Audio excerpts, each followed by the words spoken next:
So, ladies, we're just here to have a candid conversation and talk about race. First things first, whoever wants to go. Let's learn a little bit about your families. Who are your children? How many kids do you have, and their ages? Feel free. Okay. Hey, my name is Brittany, and I am a mother of two wonderful children, Amory, who is 10 years old, and Kylon Jr., who is just turned 9 in July. And I'm also a widowed mom. I like to call widowed mom instead of single mom, but essentially single. And so that's been about for 3.5 years now that I've been raising two children alone. I'm Nicole. I have 4 kids.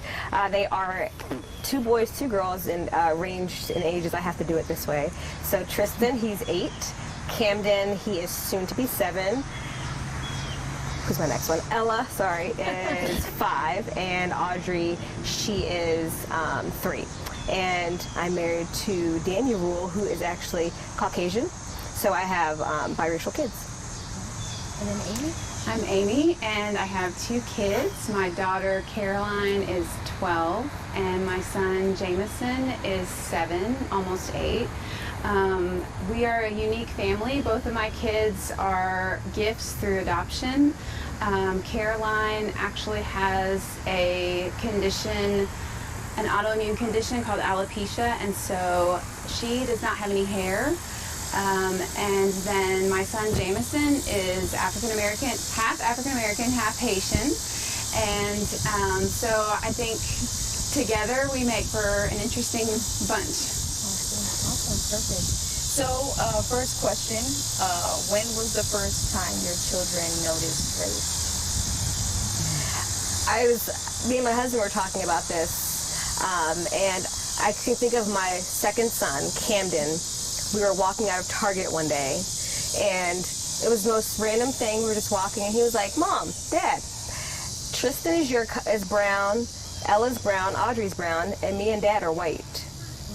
And me and my husband looked at each other, were like, "Oh, okay, yeah." So that was the first time that vocally one of my children had said anything about the color of their skin. What did you think? Were you shocked? Were you prepared to address that? I wasn't, I think sometimes as parents we try to have the right words to say all the time, but me and my husband looked at each other again like that, "Oh wow," but it was also, we responded with, yes, we're each different colors, but we're all beautiful. It's all beautiful colors, and they're all unique in how God made us. So we responded in that way. He didn't really elaborate. It was just the most random thing that he said. So we were like, okay. And he took that answer well, He took that answer well, yeah. Mm-hmm. And Brittany, Amy? I would say the first time we had encounter with race was initially when learning the colors in a crayon box. And so, of course, children are attempting to associate themselves with what color am I, what matches me. If I'm coloring this picture, coloring book picture, which color matches me best. And so, of course, they're hearing, I'm black, but wait a minute, I don't look like this black crayon, so I must be brown. So one particular incident, it was with their early education program. My daughter came home, and I guess she was about 3 around this time, and she tells me, she says, "Mom," she says, "I don't want to be brown anymore. I want to be white like Caitlin." And it was devastating to hear, because I never thought that I would encounter this conversation, first of all, at the age of 3. And then, of course, defensively, what happened? What did Caitlin say to you? And so, I realized then that I had to have a conversation, a little prematurely that I thought, with her about how she was beautiful and how, we all look different, but we're all beautiful in God's eyes. And not only that, I was able to have a great conversation with her teachers, and talked about, them having the conversation with students in the classroom about being different colors and different shades, different shades of whatever. And then also I was able to have an awesome conversation with that mom about, how are these discussions about diversity held in her own household. And so I think it was, if it could have happened to anybody, it was a good opportunity for us, because we were able to implement things within the classroom, and I was able to realize that I needed to be a voice to my daughter about, that her black was beautiful, that she was a beautiful brown girl. And at 3 years old. 3 years old. So, take me back to that day when she said that at 3. And she's your firstborn. So, Yes. How did you feel, really? Immediately I felt defensive at first. I felt angry, and just hurt that she would even have to encounter this at such a young age. And so, first I had to breathe. You're like, okay, calm down. Knowing my child, if I would have pressed too hard, she would have shut down. Yeah, at 3, I knew this. And so just kind of took it easy and, asked questions to kind of probe. And, said, why do you not want to be brown? Brown is awesome. And I tried so hard to make her see that brown was beautiful. And she was like, well, brown is nasty, because brown is associated with the dirt on the ground. Everything, yeah. Associated with feces, so her hearing that brown was beautiful did not resonate to her. So, it was very hurtful, and it really put something in me that I needed to not only emphasize brown being beautiful to my daughter, but how important it was also to share that with my son too. I think we always focus on girls. Yeah. We got to make sure they feel lovely, they feel beautiful. You are not just pretty, you're smart. But also, I had to do the same thing with my son. So, Amy, when was the first time?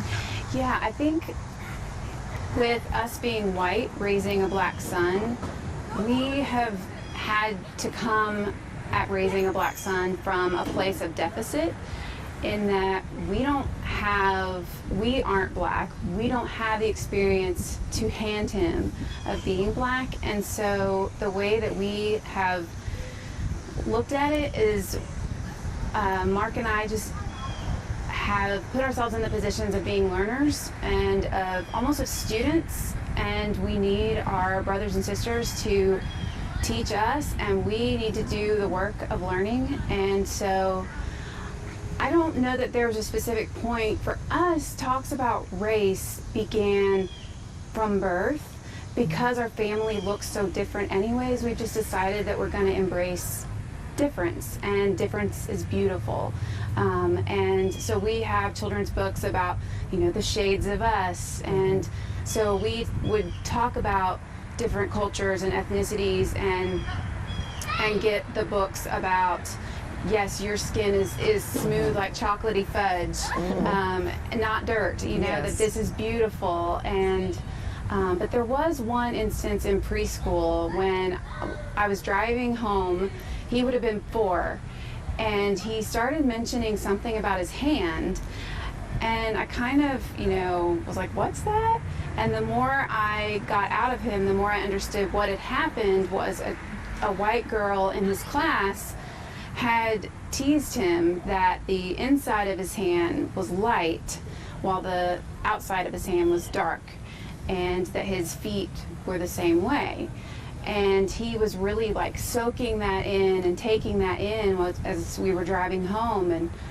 And of course, that's just how we're made. That's just how it is. It's nothing to tease, but I think that was probably the first time that a seed was planted in him that there's something wrong with race. So Jameson's adopted. At what age? I know one of the pictures you shared with me, he's a baby. So when did you adopt him? We were able he was placed in our family at 10 days old. Wow. And I guess, what has it been like raising him? When people see your family, what do they think? What are the first things that come to their mind? Do they say anything to you guys? Yeah, it's always interesting. I feel like we get a number of reactions from people because both of my children have differences, things that make them unique within our family. And a lot of people tend to ask me, well, do you guys, like, who's nicer to y'all? Are the white people nicer or are the black people nicer? You know, and which is such a weird question to me, because it really isn't, that isn't down the line. I think we experience everything from the looks of, oh, they're the white saviors and they've just taken pity on this boy, or they must be fostering him, to the same on you know, maybe the other side where, oh, look at them, they've taken in this poor sweet black boy, and you know, there's just a lot of misperceptions about being a multi-ethnic family. How do you change that misperception? If those people are vocal about it, what do you say to them to help change that? It's funny because most people are not vocal about it, and I would almost prefer that people would have the conversations. Yeah. I think conversations need to happen more. I think there's been too much silence, and so all of these perceptions just lay dormant and they don't get challenged, because I would love to talk about our diversity and the beauty in it. I'm sorry. I remember when Camden said that when we were in the Target parking lot, my husband, he interjected and told him, but you know what it's really neat about you? And he told it to all of our kids, you're equally this race as you are this race, and pointing out how beautiful that is, because we didn't want our kids to be like, I'm this color and you're this color. No, you guys are the same. Yeah. It's just God painted you differently. That's how we go about it. So. Yeah, another thing that we decided in our family was we didn't want to be a white family with a black son early on. So we started off saying, we are going to set about to be a black and white family and integrate as much of Jameson's culture into our family as much as possible. And that's led to a lot of decisions that we've made over the years of, for our family that have been best for us. I think it's pretty cool how we actually all met. Yeah. You can share that. I met Amy through Nicole. Yeah. And I think neighbors, right? Yeah, so we lived on the same street. I lived there first. Then they moved in, and then we connected.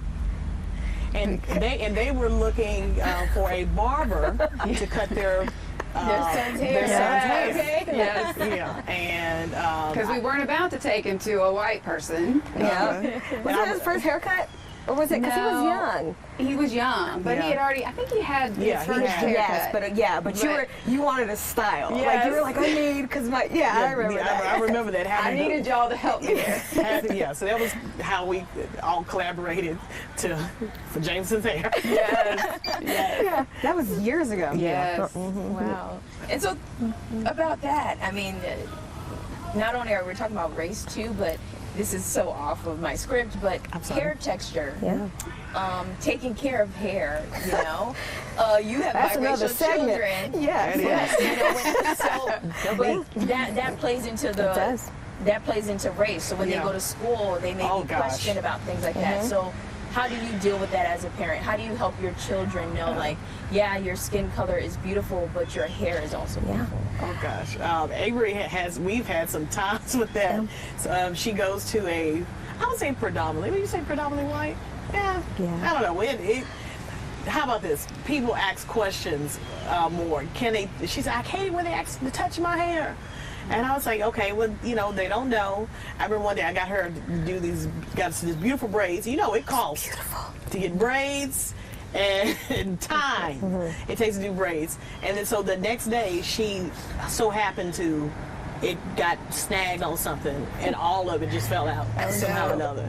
And she says, you know, it was by accident, and so kind of get down to the root of it. It was an issue that she didn't want her classmates to ask her more questions about her hair. And so I said, you know, they don't know, Amory. And so, you know, maybe you can share with them about it. She's like, I don't want to share. I just want to go to school, you know. So that was one of our first times. Having 4 kids, 2 girls, 2 boys. Literally every single one of my children has a different hair texture. And my second son has 3 different hair textures on his one head, which is really interesting. Yes, but one thing that my husband and I have just been we always just tell them how beautiful they are, because especially in society today where natural hair is more of the fact that, you know, laws and like things are being passed that you can wear your natural hair. It shows that natural hair, people, if you have your natural hair texture out, it's not accepted and it's looked down on, kind of like the color brown in a crayon, you know. So my 5-year-old, my daughter, she has curly hair. Their hair is beautiful. And we always tell them, no matter what state their hair is in, their hair can look at me, we're like, your hair is beautiful, you're beautiful, and your hair is beautiful. She's been wanting to straighten her hair. And I told her when she turns 5, I'll let her straighten her hair, but my only thing is, she has to love her curls first before I straighten it, because I don't ever want her to look at herself and say, straight hair is, you know, I don't want her to think that that is, it's more superior. Does that make sense? Or that is the way, because society is telling you that your hair should be straight. So she'll ask, and I feel like I can kind of gauge in that time. She'll ask if I can straighten it, but I can tell when she wants it straight because, oh, I think I look more like the girls on the cartoons or on TV. No, I'll straighten it when I feel like she loves her curls. But I don't want her to have an adversity to straight hair also, because I wear my hair straight. But I want her to love both and realize that no matter short hair, no hair, long hair, curly hair, it's beautiful no matter what. And I do the same with my boys. I let them kind of pick the length that they want. But especially my second son, he has really, really curly hair. If he wants to cut it off, I'm like, why? It's beautiful. But I have to also let them embrace their difference in hair and also say it's beautiful. Your hair, no matter what state it's in, is beautiful. So another question is, what do you worry about as a mother who has children of color, especially when they go out into the world? Because you can protect them, but once they're out there, anything can happen. So what do you worry about? Societal perception of them and not knowing who they really are. It's, no matter what people say, just because it's not your reality doesn't mean it's not, you know, my reality. I can tell you all day until I'm blue in the face that being black, I say I'm African American because my mom is African and my dad's American, so I say I'm African American. Being an African American, I have to I realize I'm viewed differently, and having my children, I know that they're going to be viewed differently no matter what people say. Like, oh, that's not true. I'm like, it is. I'm not just telling people this from not having experienced it. There's a standard. We always have to go above the standard. And my fear sometimes, well, a lot of times that I have is that people are going to view my kids and judge them based off of what they look like before even getting to know them. But they shouldn't even have to get to know them to accept them. Does that make sense? Like, you shouldn't have to hear the way my children speak to be like, oh, I'm putting a seal of approval on them. So it's just that facing judgment and prejudice, and me not being able to be the mama bear there and being like, no, like that's not what you do. So I fear that, because if something happens to them, they can't say, well, my dad is so and so. It's not going to be, especially now in this day and age, there's not that opportunity to do that. They don't know who your parents are. They don't know, you know, your history. They just look at you.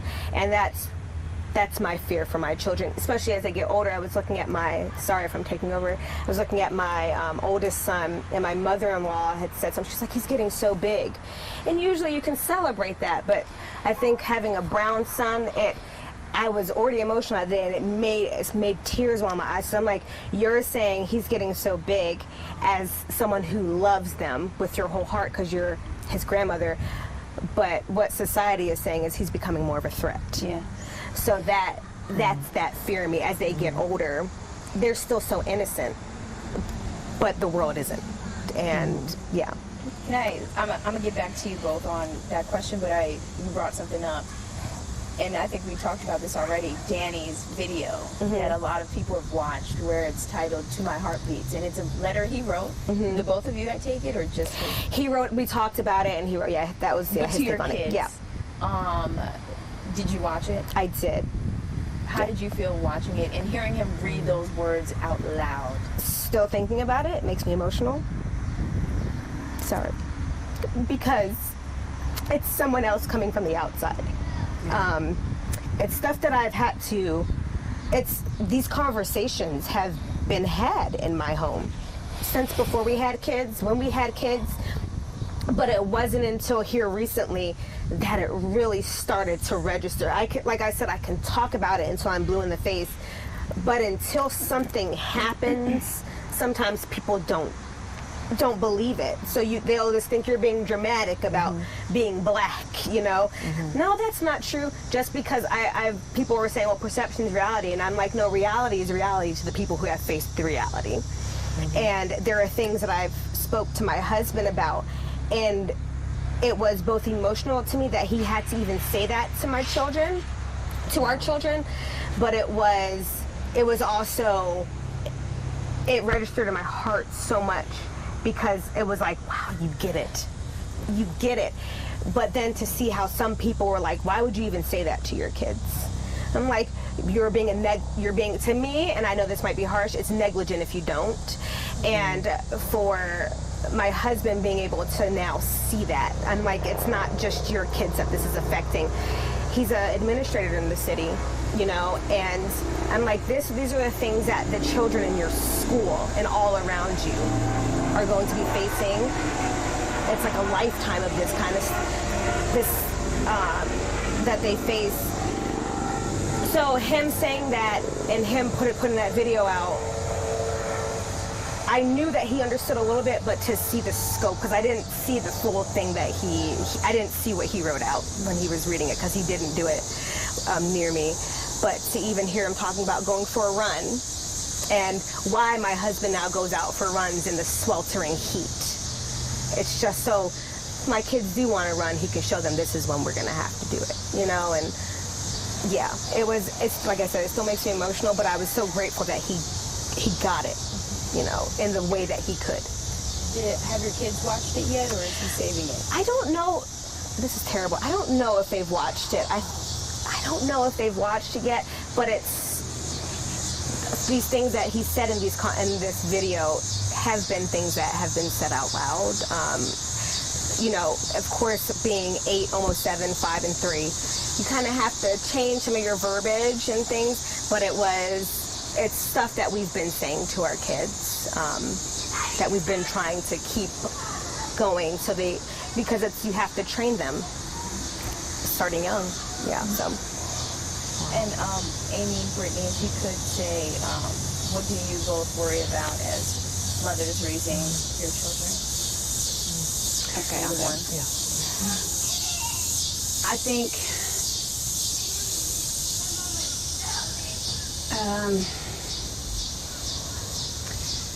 when Jameson was little and we brought him into public, everyone oohed and awed at how cute he was. And as his body grows, it becomes heavier and harder as a mom to watch that admiration turn into suspicion. And when he's with us, he has this umbrella of privilege that he won't have when he's older. Could you elaborate on that a little bit more? Is that because he's young, or is that because he's protected by you? Yeah, I think that having us as parents does give him a level of protection that when he's out on his own, we need to prepare him for what life will bring to him when people don't know who he is or who his parents are.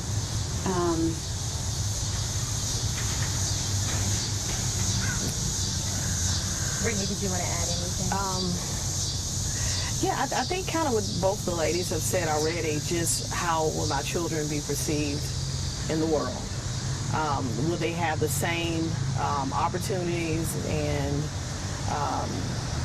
treatment as any other child. They're deserving of it. They're smart enough. They're good enough.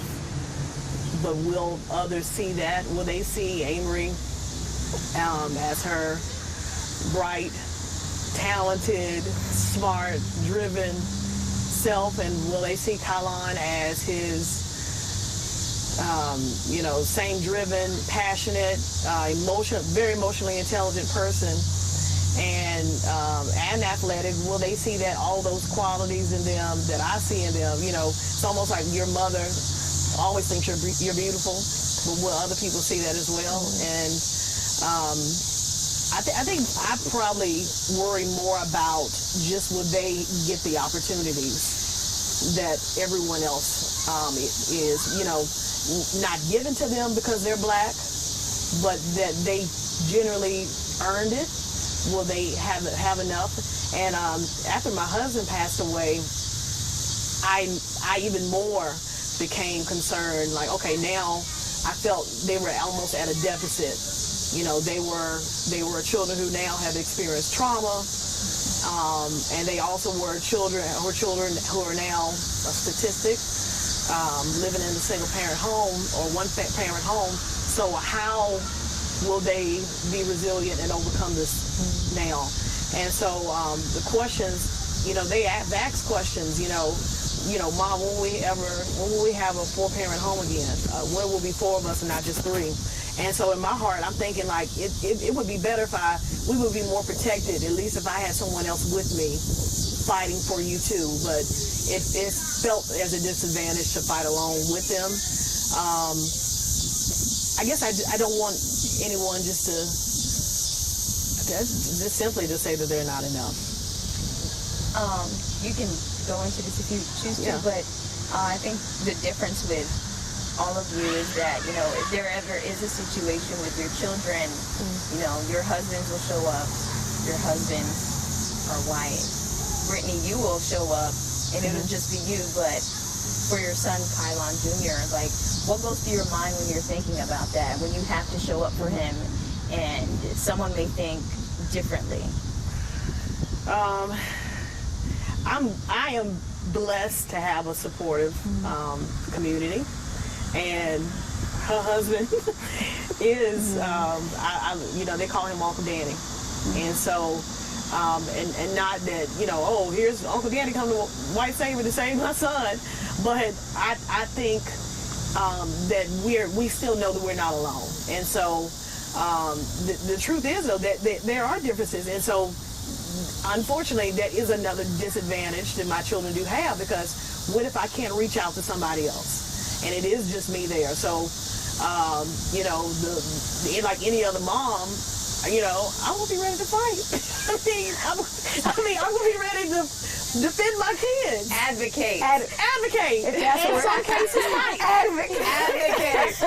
Fight.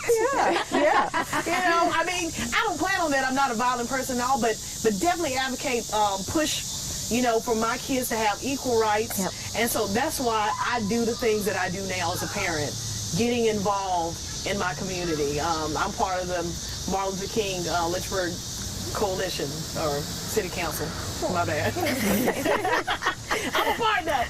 And so, we're talking about civil rights in Lynchburg, and, and exposing them to as much diversity as I can. So George Floyd, the reason in all of this, when you guys, when you heard about it, and you saw all of it on TV, what were your thoughts? And then do your children even know what's going on? Have they watched the news? Do they know what happened? So what did you think when you saw George Floyd and what happened? Whew. First of all, hurt. It was probably a week. I felt like a week long of mourning, and I think George Floyd, his death represented all of us. It represented a frustration in a community, and I'm not just talking about black either, because I think it was the final straw. We're done. We are frustrated. We're done, and this hurts for everybody. And I'm glad. I'm not glad he died, but I'm glad that it happened during the time it did, because it allowed America, the world, to see it. Yes. We have been black for years, for decades. I've been black for 38 years, and all of a sudden, we can put Black Lives Matter on the street. All of a sudden, we can say that no Confederate flag will be allowed in Bedford County. Really? I've been black. And so, and I had to kind of bottle up that feeling for a little while, but my kids can feel the climate. People coming around and talking, they're hearing these discussions. And I remember my son asked me, he said, what is happening? What's happening? And so I had to sit them both down and say, okay, this is what's happening. Someone died, someone that didn't deserve to die. And, and so again, and so there were some bad people that hurt him, and they were police officers that hurt him. And it doesn't mean all police officers are bad. My son wants to be a police officer. I'm surprised too. Football, NFL player, football player, and police officer. So I think somehow or another I was able to articulate it that he was able to want to still see the good in the role or the position of a police officer, but not hate it. I think the first question you asked was, how did you feel about it? How did you feel about it? I'm going to be completely honest, I can't watch the full video. I can't either. I can't watch the full video. How can I articulate this? It seems like what you see on movies is happening in real life on Facebook Live. Does that make sense? So like what you always thought was far-fetched, like, oh, that only can happen in a movie. It happened in real life in 8 minutes in real time. So for 8 minutes, this man struggled to breathe. So one reason I can't watch it, because it's horrifying to me, and I know I won't be able to get that sound of him calling for his mother and asking and pleading, and then the people asking, get off of his neck. Like, even the small parts that it's a nightmare. Like, it's almost traumatic, right? So we're seeing real life trauma happening in real time. But I think what was so hurtful and what angered me about it, because I went through an array of emotions. It was like that mourning, like you're mourning, like you're upset, you're in denial, like, no, that couldn't have happened. I agree. Right? Yeah. Oh no, that did happen. Wow, that happened. Oh my goodness, yeah. With an audience, and not just an audience out there, but it happened with an audience with people on their phones. The fact that was able to happen, and I think the part that keeps getting me is that it was 8 minutes that happened. It angered me, so I mean, like, I couldn't articulate to him. I just knew, like, points in the day for over a week, I would just like get angrier, I would start crying, and I would just be frustrated. Like, you could feel that frustration in your chest. I would just feel my chest getting tight. Like, how could anyone allow that to happen? How can no one stop it? How can no one stop it? And I think the part that is an innocent man, a man over $20 that could have been counterfeit. I mean, I worked in retail, like, really, we're gonna get mad over counterfeit? Just don't accept it, But I just feel there's so much injustice in that, and I feel like that we can get on a whole trail about that. But I was frustrated and I was angry, and it was just like that. It shouldn't have been the final. All the other things should have been the final straw. But just the week before, Ahmaud Arbery, that's when all that came out. So it was layer upon layer of things, and it was just like, I cannot. And then I watched the Ahmaud Arbery, him getting shot. I said he literally got shot by these men like they were hunting for deer. Like, and I was like, they treated this man like he was an animal for meat, or for the pleasure of the kill. And I was just frustrated, and that's the only word. I was angry, and I was frustrated, and I was like, we cannot continue to let this happen.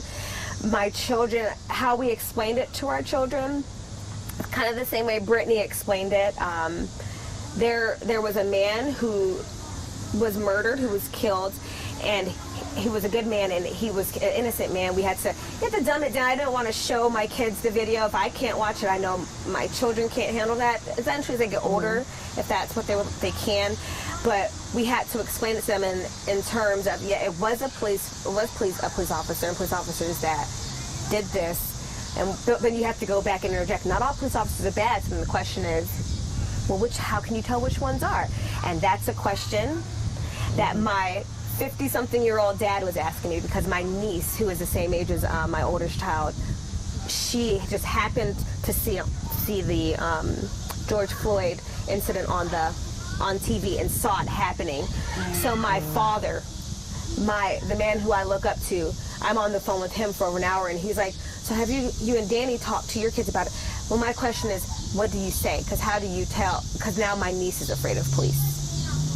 So he's asking me, as his daughter, how can he tell his granddaughter, and how can all of them navigate through this and tell my nieces and my nephew? And not all police officers are bad, but how do you now decipher, when they're this young, decipher between the two? So it's so many layers. Like, you're trying to explain to them, this happened to this innocent man, even if he wasn't innocent, he didn't deserve that. But then you're trying to explain to them all these different layers. So it's, can I just say, I was frustrated, angry, and stressed, because it's like, all this is coming with more conversation you don't have the answers to. I don't know if that answered any questions. No, it did. It did. Amy, did you want to add to that? Or? Yeah, I might bring up a little bit of a different perspective. I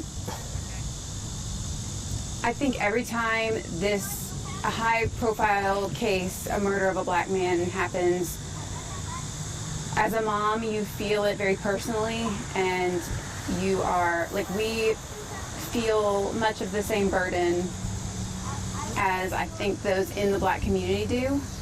But yet we're in this odd place of, we aren't black, yet I'm a mom of a black son.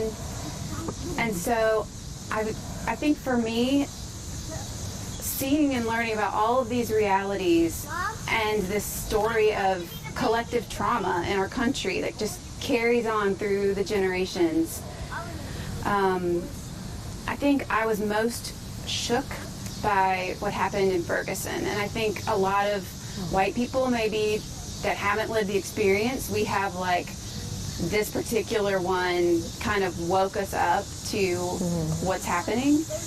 And so for me then, when things are happening each time, I grieve and I hate it, but it just triggers this sense of like, it's never gonna end. There's no hope, nothing's gonna change. And I think initially when I heard about the George Floyd case, I went into that mode of, here it is again, and yet it won't be seen. No one is going to do anything about it. And so as things began to change, like I started seeing posts on social media from friends that would never have clicked like on a post of mine about the black experience in years past, where suddenly it looked like people were able to Woke. Yeah, like there was some kind of awakening. They were becoming some kind of woke. And I logged on to Amazon.com, and the words Black Lives Matter were on my screen.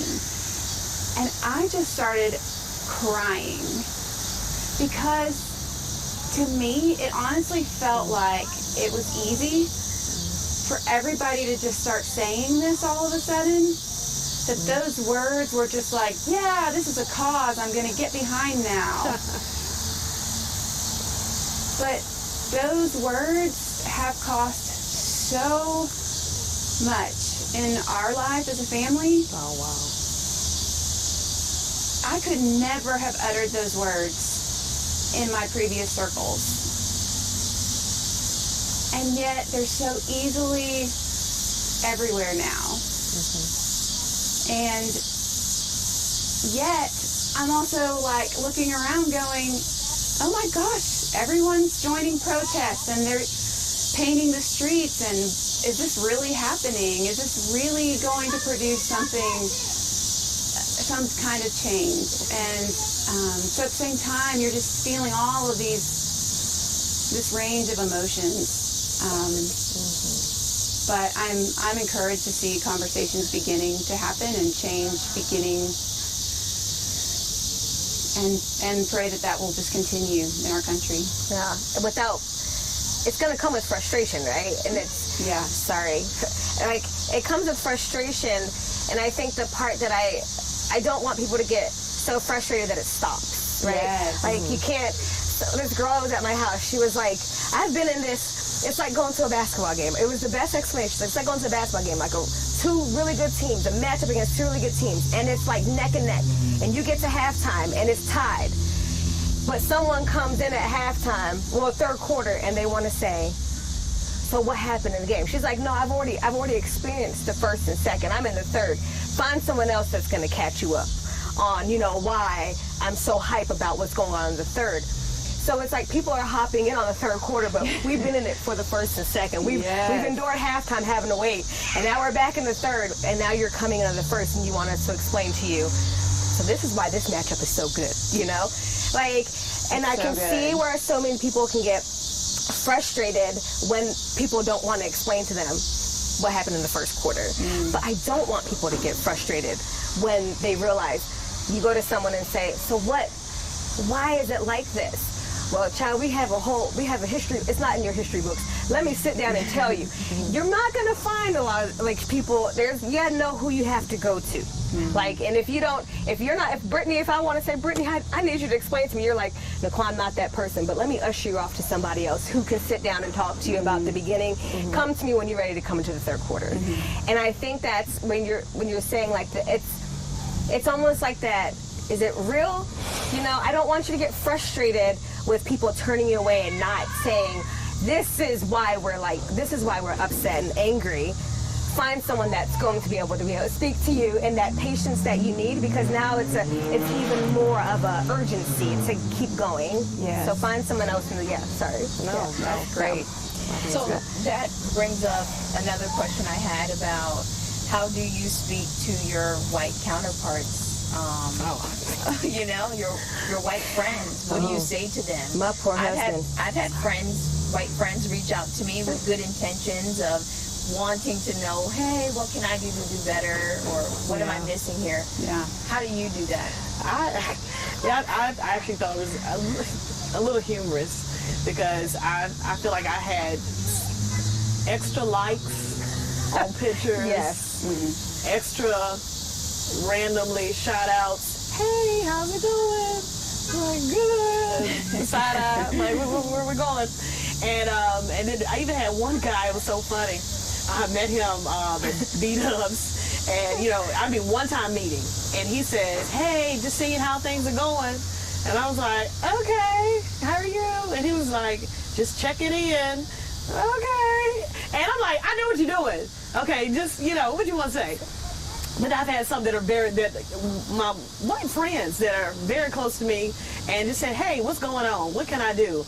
And one of them, I said, I love her dearly. Oh my gosh, love her so dearly. And I said, "Listen, I think I can't take you on this journey. I don't know where you are on this journey. I don't know how to guide you, because I don't know where you are. So that's something you need to discover within yourself. What is it where are my biases? Where do I need to inquire a little bit more?" I said, but what I can say is, I think beyond work relationships, maybe with people, beyond meeting at the playground, get to know somebody black on a different level, and not artificially, but be open to it. And so that, you can have these experiences, because I like to say, if you've never been to my house, then we're not really cool or really close. So if you've been to my house, you can ask me questions. Let's talk. And so that's what I say. I've encouraged them to build relationships where they already have relationships with black people, and And I think that helps it a little bit more. And one quick analogy, if I've never met a jaguar, and I've heard about a jaguar being ruthless and vicious, and so that's all I know about jaguars. But if I had a relationship with a jaguar, It'd probably still. maybe Maybe you could say. maybe a dog. I don't know. I don't know what you mean, but a lion. Tiger King. People I get it. You nurture the pet, you grow up with it. you get to know it. Yeah. It's not that bad. I get So we're it. talking about domesticated. Colonized. Yeah. That was a horrible one. I get it. No, we were with you. Yeah, I wasn't. It's okay. Sorry, go ahead. No, go ahead, Amy. Sorry. Did you want to go, Amy? Like, how do I speak to white people about it? Yeah. Because you're saying your circle now. I remember you used to be vocal on Facebook, Okay. social media. I did. I think I've changed over the years. When we first started learning along the way, I thought, oh my gosh, everybody's gonna want to know this. People need to see this, and I'm seeing this, and I want other people to come along, and I would post things or say things to friends, and it was just met with, we were coined liberals, and we were crazy, and so we definitely had to scale it back and kind of find who our safe people were. Now that all of this has happened with the events of George Floyd and people began to have the conversations, though, I'm trying to put myself in my white friends' shoes. As I'm seeing their eyes become open, then I want to remember back to, I was there, and what did it feel like for me? And I want to be a bridge builder to help people come on. You can come on board and say really stupid stuff because you don't understand and you've got questions, and where are you going to go if we can't empathize? If you're coming from a place of truly wanting to understand, I think I'm trying to come at it with an open heart. I think in my house, we kind of have we have the world in my house. I have a white husband, and there's me. I'm black, and I'm proud. And me telling my husband, the late nights that we've stayed up, I've cherished those times when and I appreciate him for being patient with me, because you have to be okay with being met with a little bit of frustration. I'm saying this to all my people of non-color. Be okay with being met with frustration, because you're gonna learn about years of frustration, and sometimes that can't come out without it being frustrated. So my husband, genuinely, so what, we started talking about things I went to a predominantly white high school, and I remember the first racist joke I heard, and being one of the only, it was a handful of black people in the school, instead of saying that was wrong, that was ignorant, don't ever say that again, I went along with it and I laughed. So my husband, we were seeing, what is the root of that? Why did you feel like you couldn't speak up, right? So me and my husband were sitting back and forth talking, so then his questions turned to, so what can I do? What can we do to keep this conversation going? What can we do to even begin to instill in our kids at a young age that speak up for what's right and what's wrong, and speak out when things are wrong? How do you tell them things are wrong? But how do we talk about it? You have to be okay with being met with frustration, and sitting down with people. I see it from both sides too. White people want to talk, but then sometimes they're met with, you don't want to know, and I'm they do. They're asking. They do want to know, right? So have the same grace that you want extended to you with people that are asking these questions. And I know sometimes you just don't have you just don't want to. But if things are going to change, we have to go from I don't want to I need to. Yeah. We have to have that urgency. I need to speak with these people that are, if they're coming up to me It's as awkward probably for them as it is for you to sit there and listen. They feel awkward that they have to come and talk to you.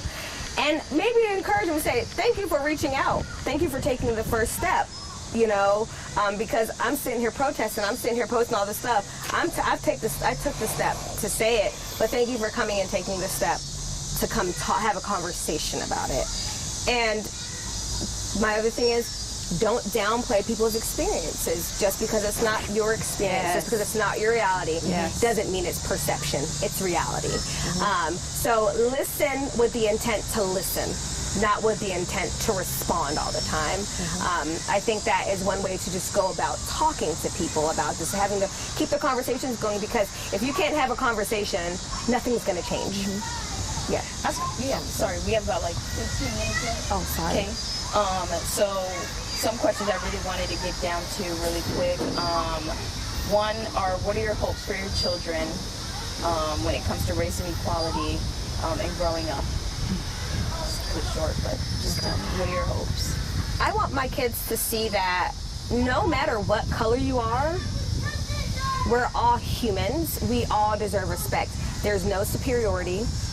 You could be black, white, Asian, Hispanic, anything. It doesn't matter. You treat people with respect. Treat people, I always tell people, treat them with the same respect you're going to be treated, but also actually treat them better. You know, I don't want my kids, and I don't want to keep hearing, I don't see color. No, see color. Right. Embrace color. Point it out, but point out how beautiful the differences are, and respect everyone on the same level. That, to me, is equality. That's what I hope for my kids, that they do that. Yes, I want us to be a country where we celebrate our differences, rejoice in it. Race is not something we have to be hush-hush about. Jameson said to me recently that he feels like his brown skin makes him more in danger than the rest of us in our family. I don't want my kid to have to think that.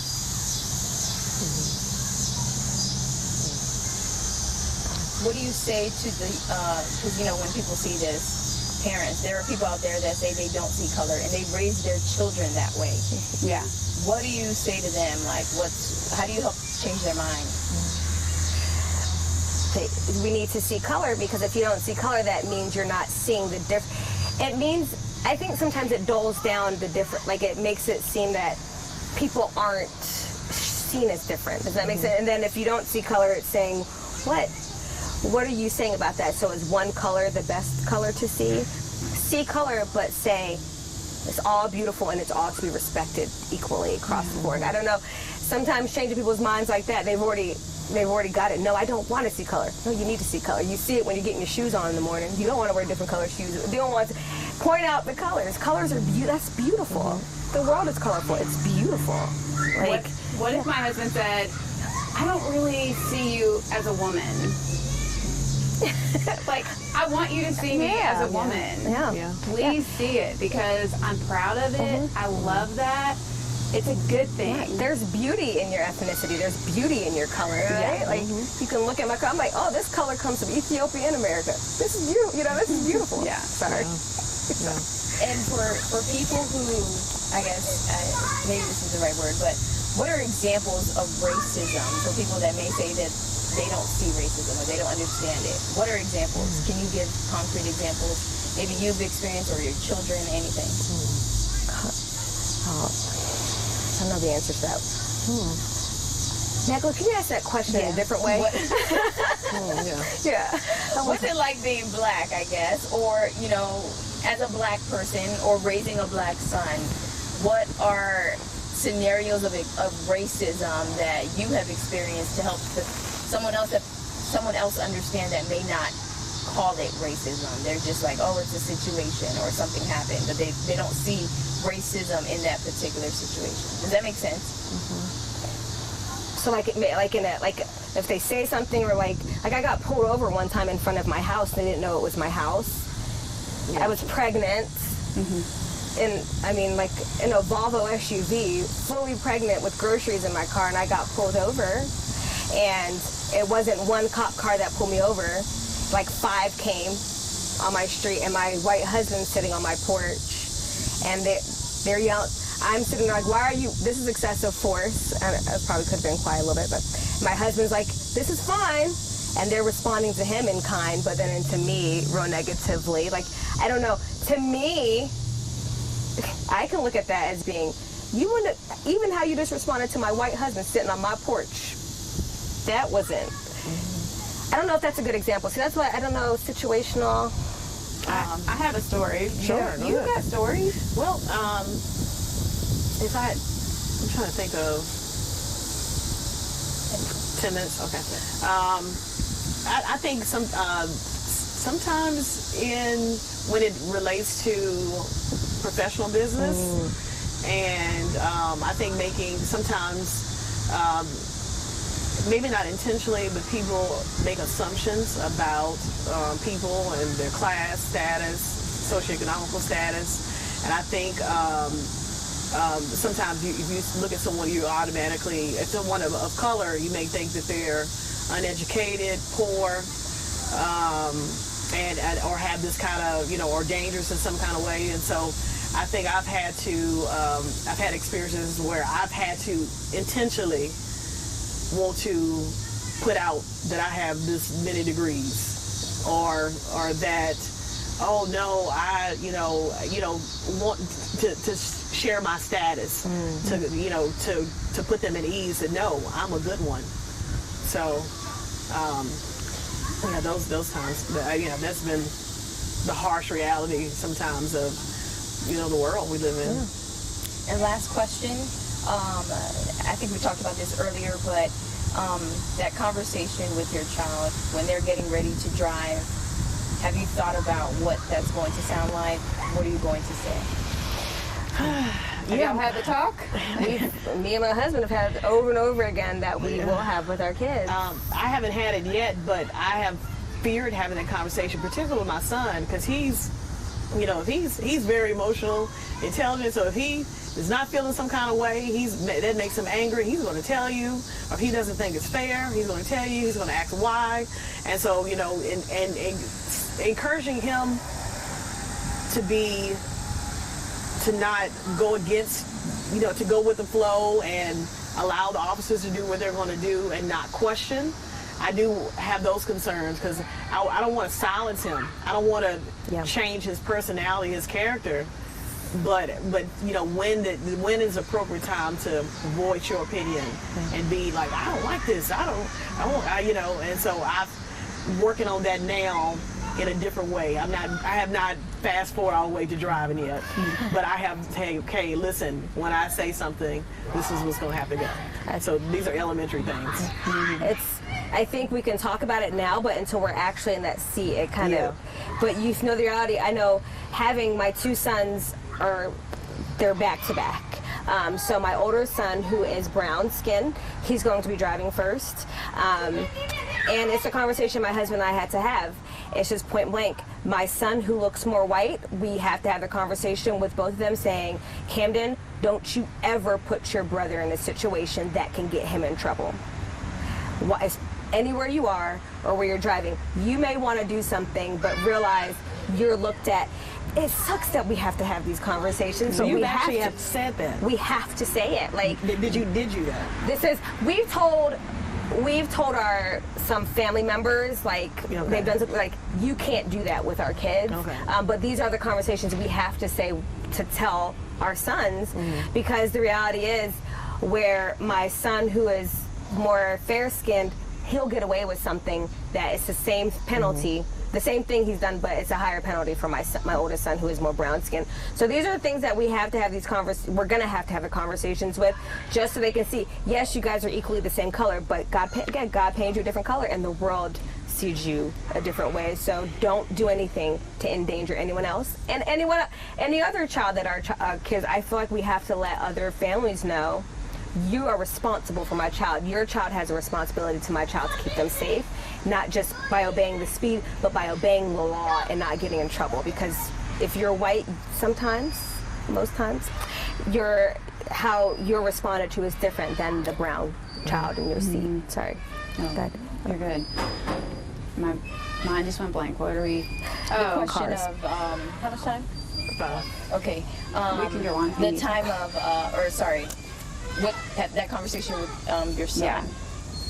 So I think we've laid a lot of groundwork with our kids about this is the history, this is where we are now, and I think though we haven't sat down and said what we will say, which is when you are met with an officer, you will keep your hands at 10 and 2. You will say, yes, sir.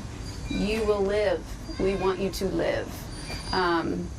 We will have those conversations. I think right now we're just in the process of laying groundwork of obeying and respecting authority. And just like, you need to do what you do well, because there are people who have false perceptions, and we want you to break some of those. And we want you to come home alive. What's that? We want you to come home alive. And we want you to come home alive. Yeah. Anything else, ladies? Any last few words you want to add? Or? I want to encourage families to, just because it's not in history books doesn't mean it didn't happen. Like, do your own research of history. I think that's where a lot of the prejudice and the ignorance, the willful ignorance towards things and turning your nose or turning your ear to it, because you don't, just because it's not in your history books that we learn in school doesn't mean it's not, hasn't happened. Start educating your kids early. Representation matters. Get literature in your homes. Yeah, that's what I was gonna say. Yeah. Like, all children, allow them to see brown Yes. skin, Yes. Yeah. shades of brown. Excellence. You know, and black women and men, in excellence, and not just in sports and athletics and stuff, but also in governmental positions and such. Inventors, scientists, Vashti Harris has these books where little leaders, and there's 3 different ones. There's great men and there's a woman, and she does these great illustrations, and each page it gives the biography of them. It's amazing to see my kids sit down and read about it, but it also tells, like, Arthur Ashe tells about how he overcame prejudice and a lot of racist things happening, but still put those things, get that stuff, as much as we put all this other stuff in front of our kids, put that in front of them and let them learn. Thanks. All right.